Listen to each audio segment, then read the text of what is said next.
Welcome to Lecture 17B. We're going to start where we left off, beginning with carbohydrates. So we're not even halfway through this PowerPoint, so we'll see how long this one goes. The good news is carbohydrates and lipids, both, the last two topics that we have to cover, aren't as involved as proteins are. Putting them together is not as involved as proteins. So there's not lipids a little more so than carbohydrates, but there's not the primary, secondary, tertiary business with these types of biomolecules. Carbohydrates, the energy molecules in our bodies, whether they're being used immediately in the case of glucose, or they're being broke down from larger, more complex carbohydrates, disaccharides like sugar and lactose, or polysaccharides like cellulose. So um, we're going to talk about all those things. They're made up of carbon, hydrogen, and oxygen. There is no nitrogen in carbohydrates, and they make up about 65% of our diet. I would argue that the American diet probably makes up maybe a larger proportion of carbohydrates. Glucose is the primary carbohydrate, and it is the energy molecule. It is produced in plants by photosynthesis from taking carbon dioxide from the air, water, and energy from the sun. It is oxidized in living cells once it's taken in as starch or sugar. Both are same thing. Both are made up of essentially glucose when it comes right down to it, to produce CO2 and water. So this reaction that's shown here has that double arrow, which means that it can go in either direction. So in the forward direction, it is photosynthesis, that's what plants do. Plants take the CO2 from the air and the water, and they make glucose.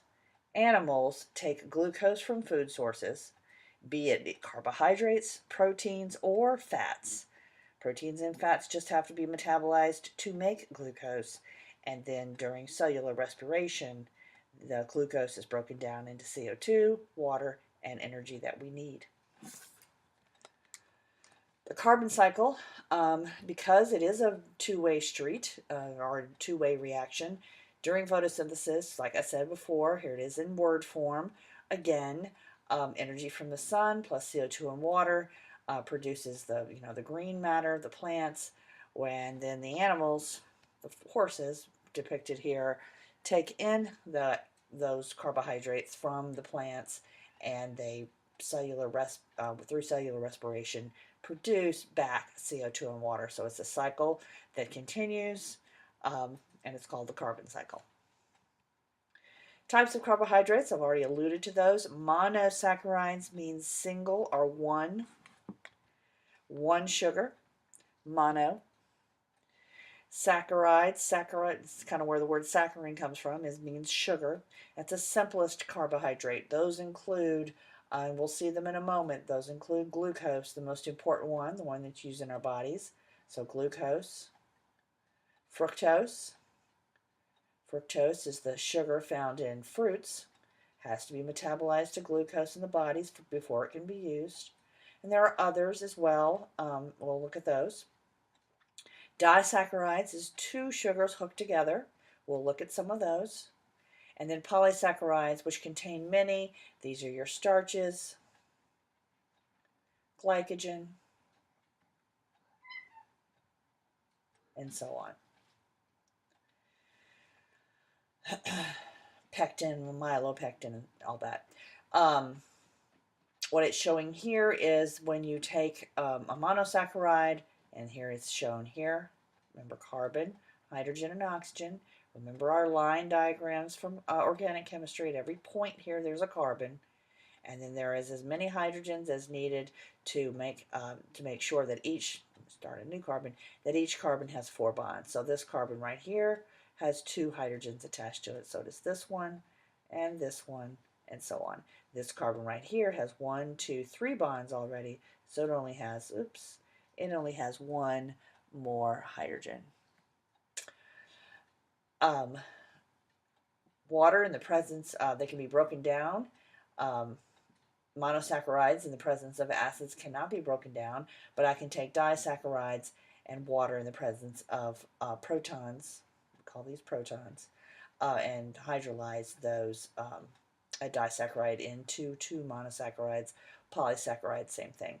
This reaction, starches actually start breaking down right in our mouths using enzymes that are present in our saliva. We start breaking starches down immediately.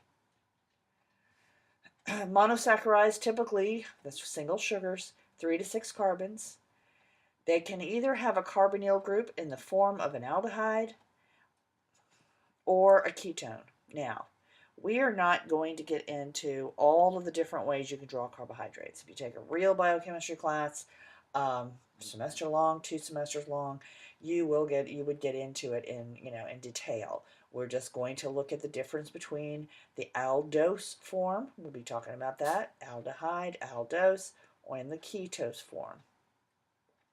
Sugars contain several hydroxyl groups, OH groups, and you know what that means. It means it's polar. So if you get a bunch of OH groups, you're going to be polar and you're going to be soluble in water. So this is one of the reasons why sugar, table sugar, sucrose, which is a disaccharide, is so soluble in water. All those polar OH groups. So we can have either aldose. So these two words really only pertain to monosaccharides, because once we start hooking them together, much like we did with proteins, remember things, positives and negatives went away because we hooked them together. Well, the same thing is going to happen when we start hooking monosaccharides together to form more complex sugars. Then this aldose and ketose business kind of goes away. All right, here is erythrose, which is a 1, 2, 3, 4 carbon sugar. It ends at the end of the molecule with an aldehyde group, so that is why it is an aldose. So this would be a tetrose. We'll see that language on the very next slide because it has 4 carbons. Here is its ketone form. Many of these sugars can change their form. They can be drawn in these are called Fischer projections, and we've seen those once before with the amino acids. There are other ways of drawing monosaccharides in ring form and sugars in ring form. We're going to see a little bit of that in some of the pictures we see, but we're not going to really study that. They can once you start drawing them in the ring form, it gets a little more complicated. So I decided we would stick with the Fischer projections. They're a little bit more, they're a little easier to understand. So many of these sugars can switch between the aldose form and the ketose form. 1, 2, 3, 4 carbons. So this is also a tetrose. When you name them, they end in ose. So let's kind of go over what we've learned so far about naming biochemical molecules. If it ends in an N, like myoglobin and things like that, it's a protein. If it ends in ose, sucrose, maltose, lactose, and so on, then it is a sugar, a carbohydrate. So a triose, 3 carbons, tetrose, 4, pentose, 5, and hexose, 6. Aldoses are monosaccharides with an aldehyde group. They have many hydroxyl groups. So here is 1, 2, 3, 4. Here's that 1, 2, 3, 4. This is a tetrose, and the name of it is threose, aldotetrose. So it's an aldose because of the aldehyde group at the end, and it has 4 carbons, so it's a tetrose. That's where this comes from. See, many alcohol, many OH groups means this is going to be very soluble in water. Lots of hydrogen bonding. No hydrogen bonding with this hydrogen, however. If it were bonded to this oxygen, yes. So no hydrogen bonding here. All right. Hydrogen bonding is the interaction between molecules. We talked about that quite a bit with proteins. Lots of hydrogen bonding in carbohydrates. Ketoses are monosaccharides with a ketone group. And they also have many hydroxy groups. So when you're a ketone, you have to, if you remember from our organic chemistry, lecture 14, that ketone group, it has to be in the middle. It cannot be on the end. And it's just the carbonyl group surrounded by R groups or alkyl groups. See, many OH groups. So this is a ketose, and it has 1, 2, 3, 4, 5, 6 carbons, so it's a ketohexose. So here are some examples of monosaccharides. Glyceraldehyde, which is an aldo, here it's an aldose, and it's a triose, it has 3 carbons. This is a glycerol, you'll see that when we talk about fats. It's a 3-carbon compound, so it's kind of a common name, but glyceraldehyde indicates the aldehyde form. Threose is a tetrose. We've already seen that before. 1, 2, 3, 4. It's an aldehyde. It's an aldose, rather. Aldotetrose. Aldo 1, 2, 3, 4, 5. Pentose. This is ribose. And fructose, one of the first one that might seem familiar to you, has this ketone. Can have the ketone form, and that's its most common form. And it's 1, 2. It has 6 carbons, just like glucose. So in order to go from fructose to glucose, you have to change the structure a little bit. So it is a ketone, a ketose, and it has 6 carbons, just like glucose does. So on each of these, we're going to identify as an aldo or a ketose, and then we're going to count carbons. So this first one, A, what do I see here at the end of the molecule? I see an aldehyde group. So this is an aldose. And how many carbons does it have? 1, 2, 3, 4, 5, 6. So this is an aldohexose.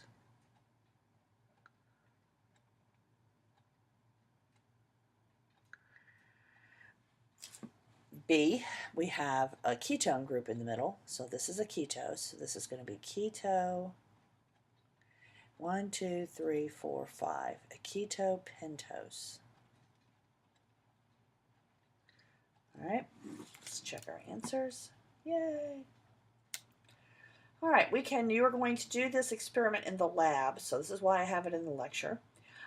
We can oxidize sugars back and forth between different types, these different forms. So here is glucose, and this is the open chain rather than the closed chain. You'll see it later in some slides when we start talking about polysaccharides.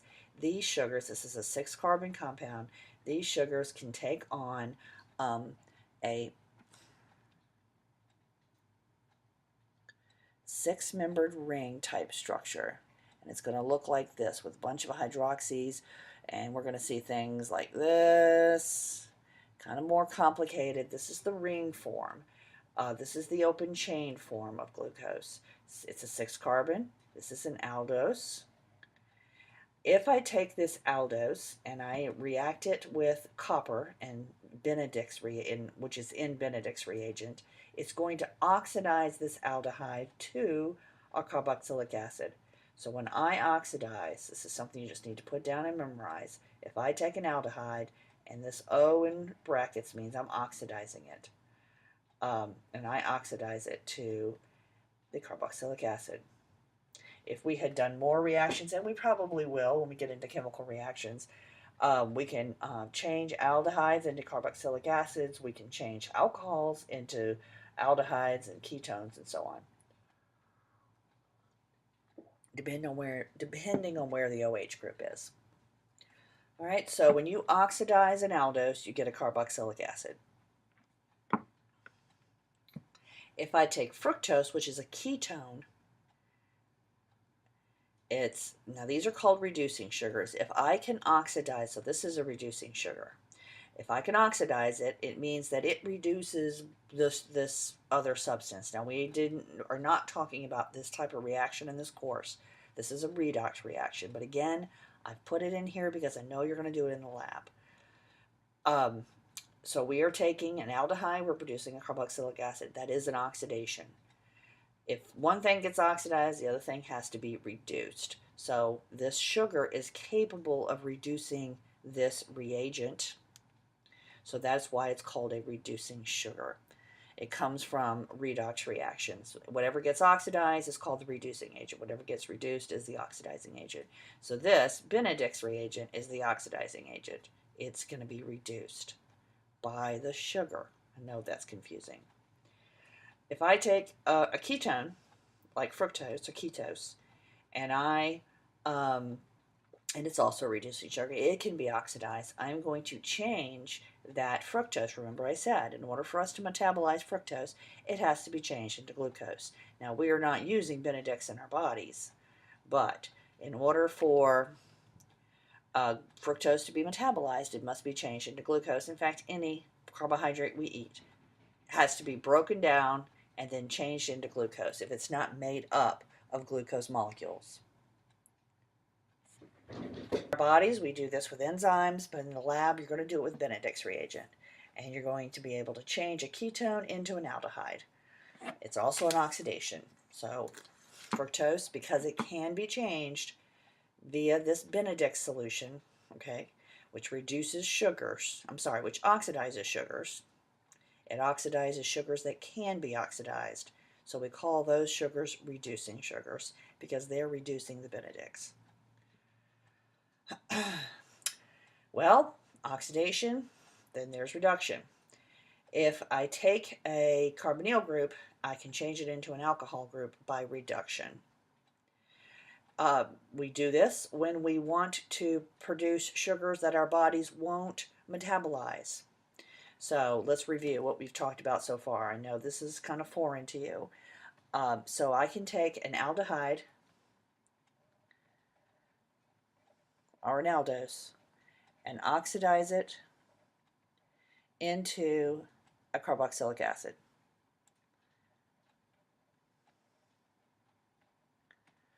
I can take a carbonyl group and make it into a, so an aldehyde can be changed into, an alcohol by oxidation. No, reduction, reduction into an alcohol. And vice versa, if we're talking about alcohol chemistry, alcohols can be oxidized. So in one direction it's oxidation, the other direction can be oxidized to aldehydes. And we said at the beginning, and then, or they can go all the way to carboxylic acids. So this is something you just need to commit to memory. So it would go the other way, reduction, reduction. So if I make an alcohol out of an aldehyde, I change the ending, the ose ending of the sugar, to an all ending, like an alcohol ending. The sugar alcohols are used as sweeteners in many sugar-free products because we can't metabolize these as we do sugar. It would not be metabolized like we metabolize a sugar, so it would be calorie-free, essentially. So here is an aldose, and we're going to oxidize it and we're going to reduce it. Okay, so let's review what we've talked about. Get the pen working here. So in one direction, we're going to reduce it, and in the other direction, we're going to oxidize it. Okay, all right, so but based on what we've talked about so far, if I oxidize it, I'm going to turn that aldehyde group into a carboxylic acid. So everything else will be the same. All right, so I'm not going to draw in the middle stuff because that's not going to change. If I reduce an aldehyde, I make an alcohol. So it will be, so that carbonyl group becomes an alcohol group. Nothing in the middle changes. All right, so mannose becomes manoic acid, and here it would be mannitol. Mannitol, I did it backwards. There's the reduction. I've got the OH group, and another hydrogen, my bad. There's my mannose that I started with, and manoic acid is my carboxylic acid. Important disaccharides because we use them a lot, and they are present in food, and we metabolize them down always to glucose. So when two formed, that's the other word I was looking for, condensation, dehydration, same thing. Okay, so let me just get my pen back. Condensation and dehydration. Most people use the word condensation. That's when you take two things, break them apart, and you get water as a product. Okay? So, or put two things together, sorry, my bad. Two things together make one thing in water. So you're taking water out, condensation reaction. When you put water in, it's called hydrolysis. All right, so they're showing you the condensation or dehydration reaction. If we went back the other way, that would be hydrolysis. So in the reverse direction would be hydrolysis. All right, so sucrose, table sugar, made up of a glucose and a fructose. Glucose, once it's broken apart, can be used as is. Fructose has to be changed into glucose. Lactose, the sugar in milk, consists of a glucose and a galactose. I haven't seen the structure for that. And maltose, which is present in malted products, beer, malt sugar, malt syrup, is two glucose molecules.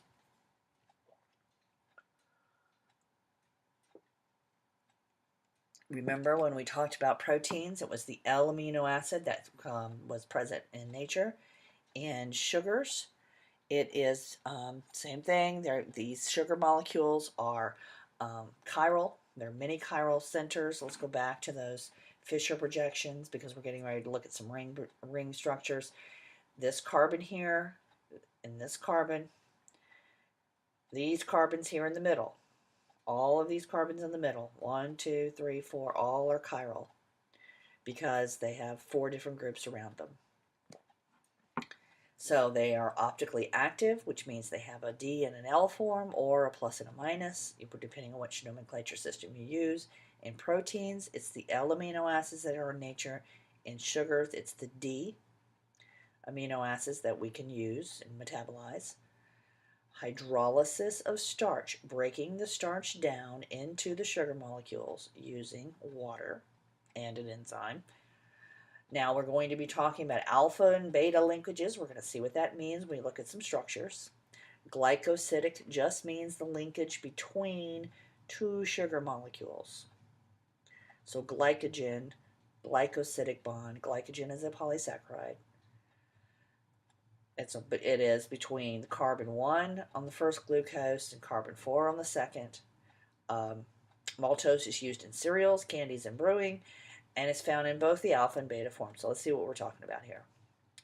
All right, formation of maltose. So when we form it from the two, we're taking water out. So this is a condensation reaction. Okay, this is condensation. Because we're taking two things, sticking them together, and we're getting water.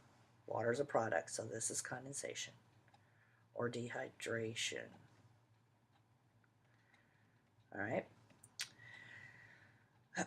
Now, alpha D glucose and alpha D, so you've got, it has to do with where the OH group is, whether it's up or down. So in here it's down, so that's the alpha form.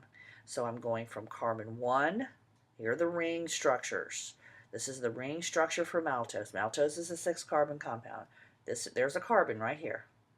Carbon at each of these points. Second carbon, third carbon, fourth carbon, fifth carbon, and sixth carbon. In these ring structures of sugars, the first carbon is always this one on the right, and then you go in the clockwise direction. 1, 2, 3, 4. So you see what they're saying between carbon 1, and the fourth carbon on another glucose molecule. You formed an alpha 1,4. So the reason it's alpha is because these two OH groups are down, and it's between 1 and 4. So that's where the alpha 1,4 comes from. All right. We're going to see an example of a beta 1,4. That means it's going to point up. We are able to metabolize these alpha 1,4. We can break this apart and get those two glucose molecules out and use it as energy. Our bodies cannot metabolize the beta 1,4. We don't have the enzyme to do that. Cellulose is, we'll talk about that in a bit. It has the beta 1,4. Lactose is a disaccharide of beta D-galactose and alpha or beta D-glucose. All right, so we'll see what that means in a minute. Beta 1,4 found in milk and milk products. It's found in both the alpha and beta forms. So here you've got, look at the difference. Alpha, the OH group is down. Okay, alpha right there. So OH group is down. Here it's up, so it's beta. So this is an alpha, well, it's not, there's no linkage here at all. So we're putting it together. We're doing a condensation reaction. We're taking a galactose and a glucose, 2,6-carbon. Hemiacetal is the name given to this ring structure. It came in order to form the ring structure. You took an aldose and you made this ring structure. We call it a hemiacetal. Aldose becomes acetal. And then you form a disaccharide. But now you've got a beta 1,4, still the same two carbons, but this linkage is pointed up. So that's why it's a beta. All right? And this is called alpha lactose, which is a disaccharide.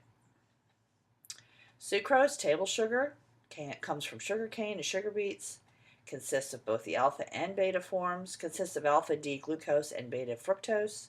It has an alpha-beta 1,2 glycosidic bond and is hydrolyzed in the body by the enzyme sucrase. Every one of these different types of linkages requires a different enzyme. So, here's glucose, here's fructose. Look, see how fructose is different? Fructose was a ketose. And when it adopts the ring structure, it becomes a 5-carbon ring with, well, 5-membered ring with oxygen occupying. That's where that carbonyl carbon from the ketone went. And here's carbon 1. Oops. This is carbon 1. This is 2, 3, 4, 5, 6. This is the 6th carbon right there. So you take the 1 from the glucose, carbon 1, and carbon 2. Now this is beta, OH group is pointed up. This is alpha, OH group is pointed down. So you're going to end up with an alpha-beta 1,2 glycosidic bond. So the alphas and the betas refer to where the OH group was in reference to the ring. If it's down, it's alpha. If it's up, it's beta. The 1s and the 2s and the 1s and the 4s are the carbons that are participating in the linkage between the two monosaccharides. And this bond, like we call the bond between amino acids a peptide bond, we call the bond between monosaccharides a glycosidic bond. It's a condensation reaction, just like putting two amino acids together to form a peptide or a dipeptide was a condensation reaction. They are all over the place in biochemistry. Polysaccharides. Saccharides means it's many sugars. They differ in the types of links, just like we've seen different links in disaccharides. Same thing's true in polysaccharides. This is amylose, an unbranched chain of amylose. Alpha 1,4 glycosidic bond. Alpha, let's see, pointing down, so that's why it's alpha. It's between the 1 and the 4. All of these molecules are links, and not only do they differ in the types of links, so you're going to see some alpha 1,4, you're going to see some beta 1,4s, and so on, but you're also going to see the different types of monosaccharides used as well. They also differ in the amount of branching. So starches are made up of glucose, amylose. Starches that are made up of glucose molecules are amylose and amylopectin. Glycogen is made up of glucose as well. I think the difference is the amount of branching. Cellulose is made up of the beta D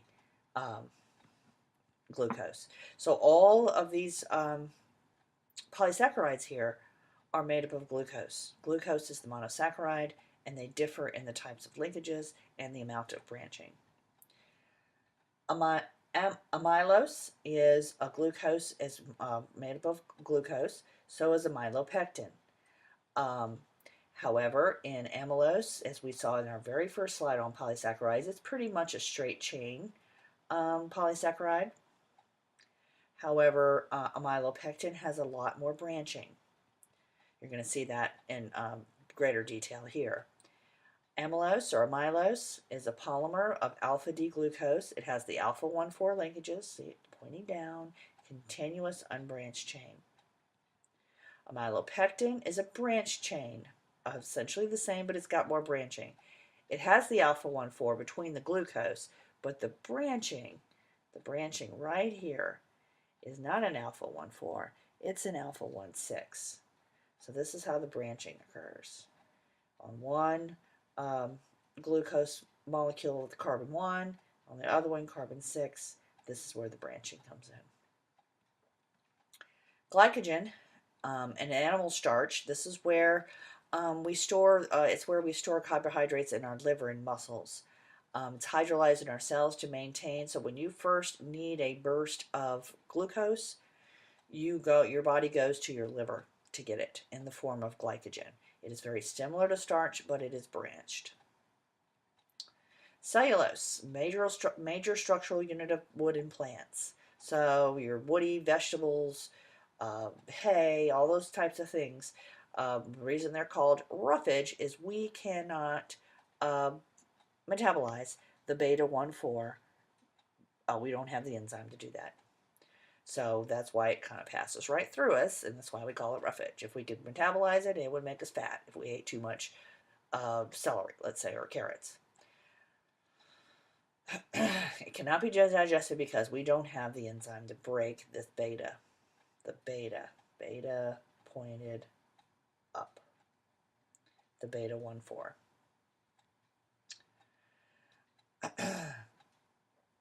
So all of your plant material, all the woody parts, all that carbon that's taken from the air as carbon dioxide, metabolized into glucose, is stored as cellulose. So yes, we make glucose, but we don't store it as individual glucose molecules. It is stored as cellulose, polysaccharide. Identify the polysaccharides and types of glycosidic bonds in each of the following. So here we have we have a cotton plant. So we really can't eat cotton, can we? And get any energy out of it. So this is going to be cellulose. And the linkage is going to be the beta 1,4. That's why we can't metabolize, because we don't have that enzyme. This is going to be both amylose, which is going to be the alpha 1,4, and it's going to be amylopectin.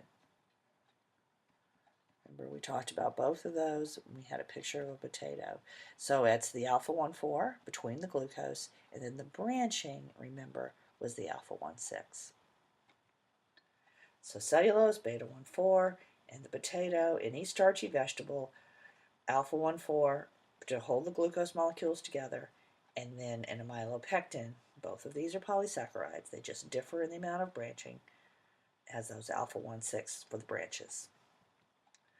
That brings us to lipids. Carbohydrates can be more complicated than we have alluded to, but we're going to stop there. Now we're going to talk about fats. That's what lipids are. They are biomolecules that contain fatty acids or a steroid nucleus. They are soluble in organic solvents, but not in water. Named for the Greek word lipos, which means fat. Extracted from cells, so you'll see that lipids are carbon, hydrogen, lots of carbon and hydrogen. So, in review, proteins were carbon, hydrogen, and oxygen. Of course, there was some carbon, hydrogen, nitrogen mostly. So proteins, and they also had oxygen in terms of those R groups. So, but definitely carbon, hydrogen, and nitrogen. Carbohydrates, lots of oxygen, and lipids are almost all carbon and hydrogen. Now there is some oxygen, but very little.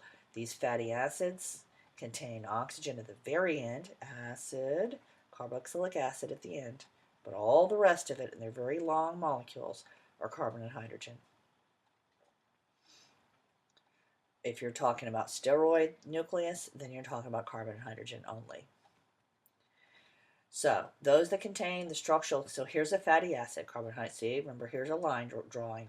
Carbon, carbon, carbon, carbon, carbon, carbon, carbon. You know that at each of these points, there's hydrogens as well. We're just not showing it. And at the end, there's that carboxylic acid group. If it has a steroid nucleus, it's going to look like this. Carbons at every point and hydrogens, but still all carbons and hydrogens. So these are very, with the exception of this little group down here at the end, these are very nonpolar. This little group down here at the end is going to help it dissolve in water, but all of this is not going to be soluble. This is not soluble in water at all. So, if I have fatty acids, I am a wax, a fat, or an oil. We'll talk about the difference between those. The word is tri because they're triglycerides, triacylglycerols. Acyl meaning all that carbon hydrogen stuff, alkyl groups. Glycerol is the kind of the backbone that holds the fatty acids together in the triglyceride. There are glycerophospholipids and prostaglandins. And those that contain the steroid nucleus are called steroids. So here's a little flow chart for you. Lipids are made up of either fatty acids or they have a steroid nucleus. If they're made up of fatty acids, then they're waxes. If they're a long chain, just essentially a long chain alcohol with a fatty acid attached. Triglycerides, the things that you're most familiar with, vegetable oil, beef lard, so on. That's where these guys belong. Those ones we eat. That's the big one, triglycerides. You've got a glycerol backbone. Remember I told you the glycerol, 3 carbons, carbon with an oxygen, with a OH, carbon with OH, carbon with OH. That then bonds to these fatty acids, you'll see in a bit, to make a triglyceride. In a glycerophospholipid, you have, it's very similar to this, except you have, instead of a third fatty acid, you've got a different group. And sphingolipids, these are not, in the case of these other two, these are present in our bodies, but they are not in our food so much. They look a little different, all right? This one does not have the glycerol backbone, it has the sphingosine backbone. So, which lipids contain the alcohol glycerol? We just looked at it. Steroids don't. This one does, and this one does, but the sphingolipids don't, and the waxes don't. So, B should be our answer. All right. Fatty acids. They are a long chain hydrocarbon with a carboxylic acid at the end. They're typically 12 to 18 atoms long, and they are insoluble in water. They can be saturated or unsaturated. I know you've heard that word, and we're going to talk about what it means. What is the difference between saturated and unsaturated fats? The formulas for fatty acids, we can either write them in these condensed structural formulas like this, takes a long time, or we can do the line draw diagrams, the skeletal formulas. Saturated fatty acids. The word saturated means in chemistry, and I can't remember if we talked about, well, we talked about alkanes are saturated. Yes, we did, saturated hydrocarbons. Alkenes and alkynes are unsaturated. Saturated means that the carbon atoms have they are only single bonds between the carbons, which means that they have as many hydrogens as possible. Because there are no double bonds, the carbons are saturated with hydrogen. That's what that means. As a result of that, they have no branching. The double bond will hold the molecule more in place, and they're very kind of long and cylindrical like this. So these molecules can get really close together. Now, the only interaction between these carbon-hydrogen compounds is the London dispersion force. So these guys that are saturated can get really close together, and therefore these tend to be solids at room temperature. Saturated fatty acids or saturated fats, animal fats, bacon grease, beef lard, are solids at room temperature because those molecules can get really close together. And it depends on which fatty acids are on that triglyceride backbone. So if I have a fat, I've got the glycerol backbone, okay, which has 3 carbons on it. And we'll see this in more detail. It's these fatty acids that come off of the backbone that dictate whether or not the fat is going to be saturated or not. It all has to do with these fatty acids. So triglycerides have 3 of them. Lauric acid in coconut oil has 12 carbons, all single bonds. Myristic acid is in nutmeg. It's 14 carbons long, all single. Palmitic acid in palm oil. It's also coconut oil is a solid at room temperature. Here are our melting points. They're all above room temperature, which generally is about 25 degrees. That means they're solids. Animal fat is made up a lot of stearic acid. It is 18 carbons long, lots of energy there, and it has the highest melting point.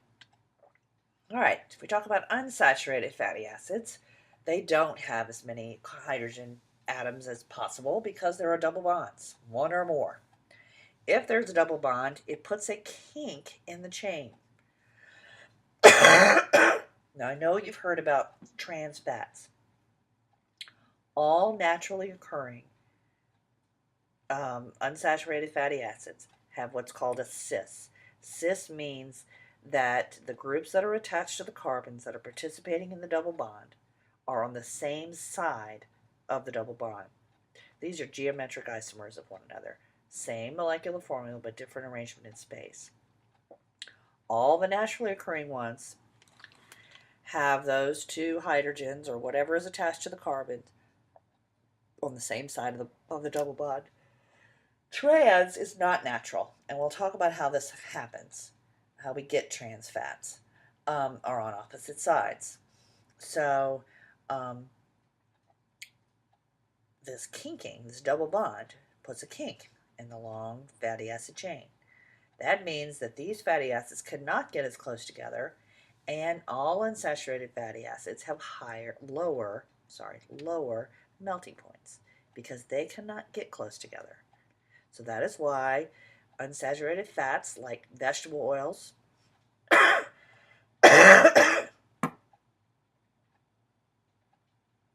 corn oil, canola, olive oil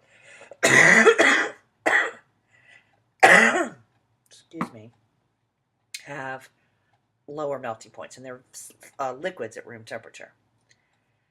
Trans, not natural, we're going to talk about that, right?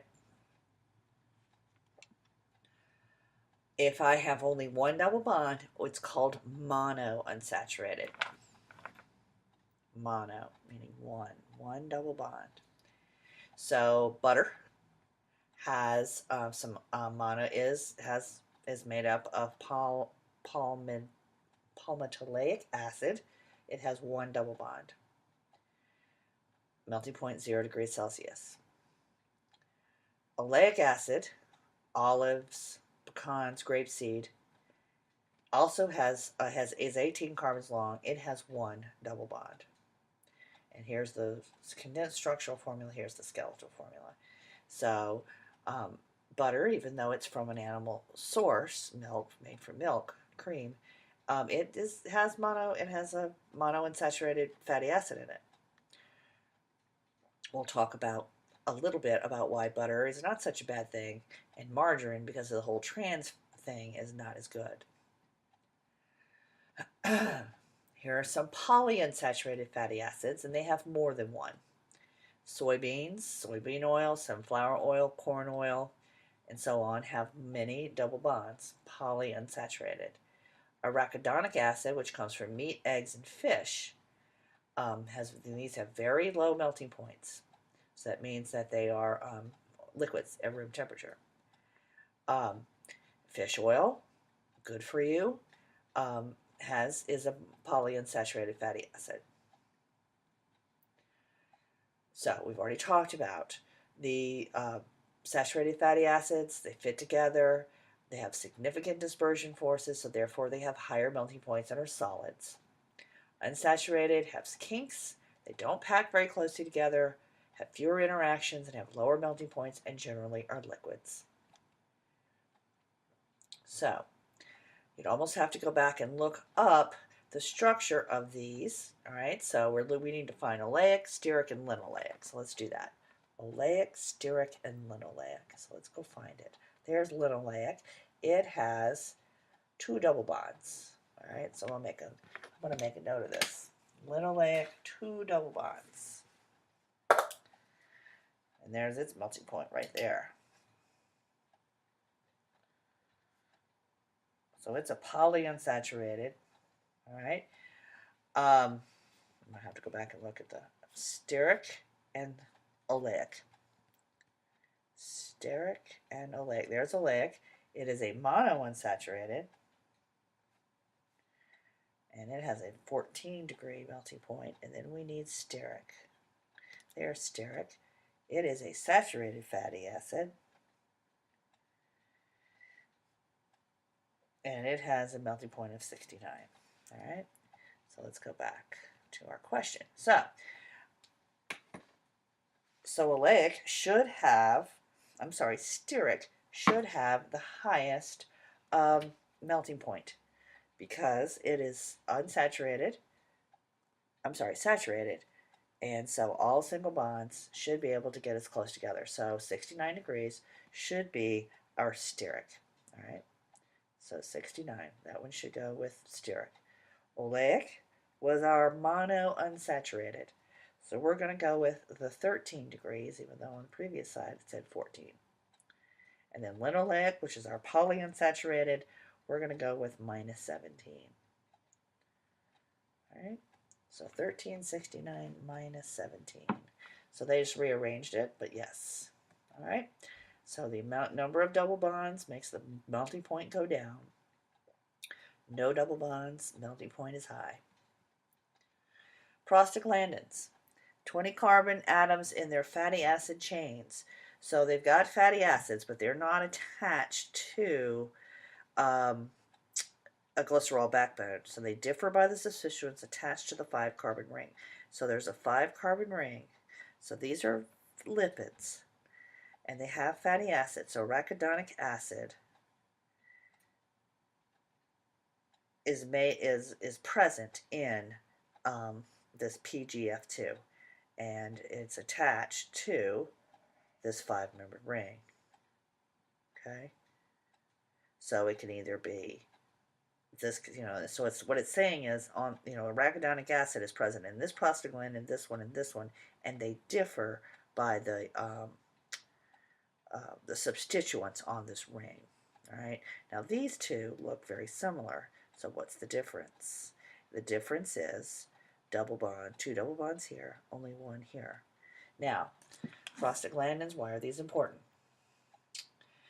They have potent physiological effects. Some increase blood pressure, some lower blood pressure. Some stimulate contractions and relaxation of smooth muscles, for instance, in the uterus. So prostaglandins are responsible for menstrual cramps. And we take antiprostaglandins like ibuprofen to combat that. When tissues are injured, arachidonic acid in the blood is converted into these prostaglandins that produce inflammation and pain. So they have both good and bad qualities. Your non-steroidal anti-inflammatory drugs like aspirin and ibuprofen and Tylenol block these production of so this fatty acid, which we can get from the food that we eat, cannot be made into a prostaglandin because of these drugs that we take. Aspirin, Tylenol, ibuprofen, and so on, leave. All right? So you don't get the pain, you don't get the fever, you don't get the inflammation, you don't get the cramping.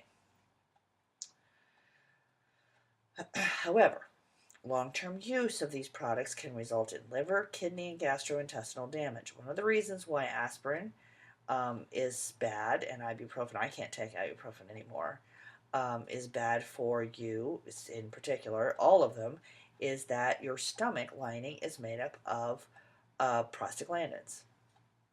And these are antiprostaglandins, so it eats away at your stomach lining. So that's why This gastrointestinal damage is here. Aspirin is not given in the hospital, not because of what it does here, but because it thins your blood.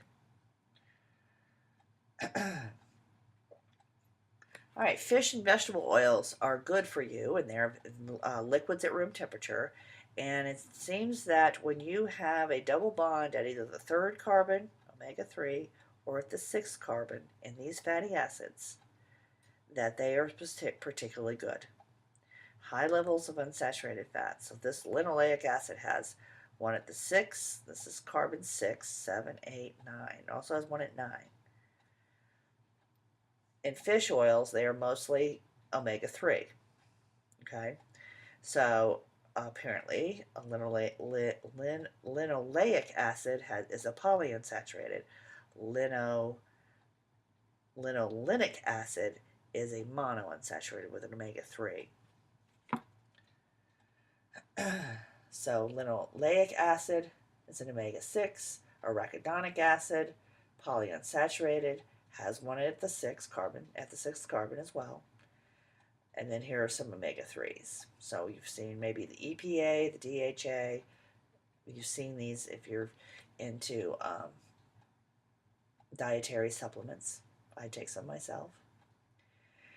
The reason they're good is that they lower the tendency of blood platelets to stick together. So blood clotting, therefore heart attacks, heart disease, stroke, that kind of thing, are lowered because you're not forming these clumps with these omega-3 fatty acids. Help lower that tendency.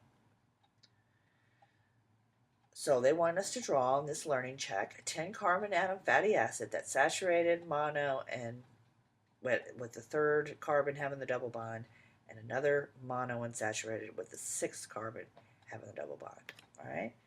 So if you want to stop and give that a try, and come back. But I'm going to start off. I'm going to do a condensed structural formula. I'm not putting the hydrogens in, so I'm going to do carbon 2, 3, 4, 5, 6, 7, 8, 9, 10, and that would have all hydrogens. This is saturated, so all hydrogens. Monounsaturated is going to be the same thing, 2, 3, but at the third carbon I'm going to put a double bond. 1, 2, 3, 4, 5, 6, 7, 8, 9, 10. Now I'll tell you what I'll do. I'll do this. Now it's a fatty acid. This last carbon would have the OH group. All right. So the lines indicate where the hydrogens would be. So you can do skeletal diagrams, leave off all of this, just do your lines. I'll do that for that last one. All right, so for this one, I'm going to do 1, 2, 3, 4, 5, 6, 8, 9, 10. 1, 2, 3, 4, 5, 6, 7, 8, 9, 10. That shouldn't be there. 1, 2, 3, 4, 5, 6. On this carbon right here, I've got a double bond. 1, 2, 3, 4, 5, 6. So it's between the 6th and the 7th carbon. At the end, I have a double bond O and a OH to make it a fatty acid. So there you go. All right. All right, we're almost done. The chemical reactions of triglycerides or triacylglycerols are similar to those of alkenes and esters. We haven't got to the whole why I think trans things are bad, or trans fats are bad. When I take an unsaturated fatty acid and I hydrogenate it, so remember alkenes, I can add hydrogen to the double bond, opening it up, I make it into a saturated. So this is unsaturated, and I make it saturated. So I take an unsaturated, and I make it saturated by adding hydrogen, hydrogenation. In hydrolysis, this is when I add water. So I take something more complicated and I add water to it. Ester bonds are split by water in the presence of an acid. Now where is this ester bond? Well, this ester bond is present in these guys because we've looked at the fatty acids and we've talked about how that they're attached to glycerol, but we haven't really looked at that. They're attached by an ester bond, and that ester bond is broken by adding water. Hydrolysis is adding water, condensation is taking water out in the presence of a base, an acid, or an enzyme. So here it is. Here's a triglyceride. Here is that glycerol backbone. So glycerol is a 3. If it were alone without the fatty acids attached, this would be the glycerol. Okay, and there'd be a hydrogen here, making it a trialcohol. But when I make a triglyceride from glycerol and fatty acids, I make an ester bond. This is RO, carbonyl R. That's an ester, remember? ROC. So I have an ester bond here, right? So this R prime is your fatty acid. So I have 3 esters. I can break those, okay? I can hydrogenate. If I've got a double bond, I can hydrogenate. Now all I've done is take out the double bond, made it saturated. So I took an unsaturated fat. Okay, when it's in the triglyceride form, we call it a fat. Well, this would actually be an oil, because this is going to be with those double bonds, it's going to be a liquid at room temperature. An unsaturated oil, and I make it into a saturated fat, because it is probably now a solid at room temperature. So when I hydrogenate an oil, because it has double bonds, I convert double bonds to single bonds. I'm adding hydrogen to the double bonds. It increases the melting point and it produces solids, such as margarine and shortening, which have gotten a bad rap. And the reason why is because, we'll talk about that in a minute, which of the following products is obtained from the complete hydrogenation of glycerol trioleate. So you've got a triglyceride with oleic acid. And oleic acid had 1 double bond. Now, the first time I read this question, I got it wrong. I'm not doing hydrolysis. I'm just adding hydrogen. All right?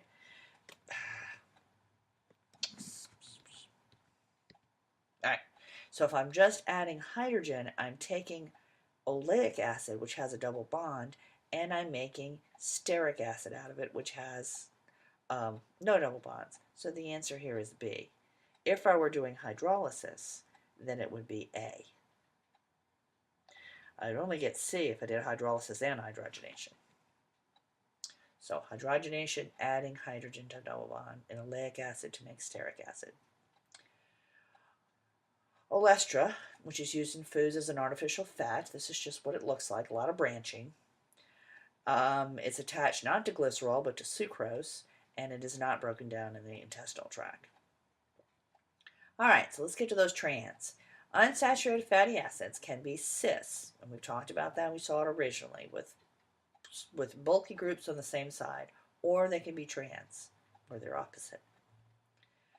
So, trans fatty acids are formed during hydrogenation when the cis, remember the only cis that exists in nature, are converted to an undesirable side product with a trans double bond. In the body, these behave like saturated fatty acids, and they're estimated to make 2 to 4% of our total calories.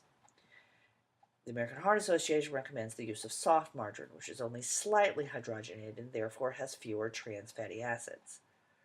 I would argue, let's go back to the picture here, that first of all, why use these products here at all? They've been chemically altered. Either use this or butter. Butter has some unsaturated, some good fats in it. It also has cholesterol, that's the only drawback. But these have all been modified. Now it's saying that this one has less trans than the stick. All right? But instead of using this, Crisco, use this. All right, so it's during this process, this hydrogenation process, that we make trans fatty acids. And they're not supposed to be good for us because they behave like saturated fatty acids and may be responsible for heart disease.